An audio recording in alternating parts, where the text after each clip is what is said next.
আলোচিত ইসলামী বক্তা ও কুষ্টিয়া ৩ আসনে জামায়াতে ইসলামী মনোনীত প্রার্থী মাওলানা মুফতি আমির হামজা সম্প্রতি দেয়া কিছু বিতর্কিত বক্তব্যের কারণে তাকে এবং তার পরিবারকে ব্যক্তিগত আক্রমণ করা হচ্ছে বলে অভিযোগ করেছেন।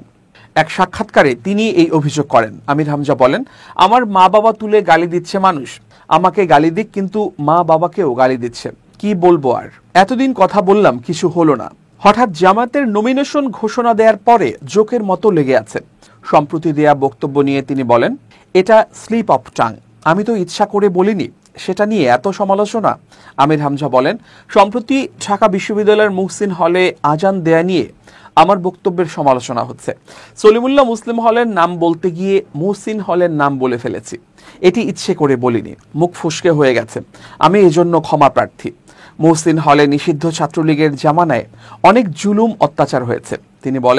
তিনি বলেন গত শনিবার আমি আলোচনায় বলেছিলাম, এটা আমি ইচ্ছে করে বলিনি, মনের অজান্তে বেরিয়ে গেছে। যারা কষ্ট পেয়েছেন তারা আমাকে মাফ করে দেবেন। আমির হামজা বলেন, সংগঠন থেকে বিতর্কিত কোনো রাজনৈতিক বক্তব্য না দেওয়ার জন্য দায়িত্বশীলরা আমাকে বলেছেন। রোববার দুজন কেন্দ্রীয় দায়িত্বশীল আমার সঙ্গে কথা বলেছেন। তারা জানিয়েছেন, মাহফিলে কোনো বক্তব্য দেওয়ার সময় আমি যেন সতর্ক হই। আমি সিদ্ধান্ত নিয়েছি, এখন থেকে আয়াত সূরার উপরে তাফসির করব, কোরআনের তাফসিরের বাইরে আর কিছুই বলবো না। আলোচিত এই বক্তা বলেন, ক্ষমা চাইলে কি মানুষ ছোট হয়ে যায়? অতীতের বিষয়গুলোর জন্য আমি নিজে ভুল স্বীকার করেছি, ক্ষমা চাইছি।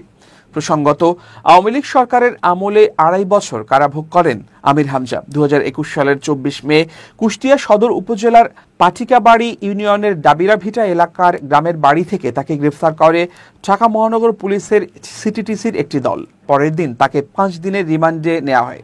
২০২৩ সালের ৭ ডিসেম্বর কারামুক্ত হন তিনি। বর্তমানে তিনি জামায়াতে ইসলামী মনোনীত কুষ্টিয়া ৩ সদর আসনের সংসদ সদস্য প্রার্থী। এছাড়াও তিনি জেলা জামায়াতের ইউনিট সদস্য হিসেবে রয়েছেন।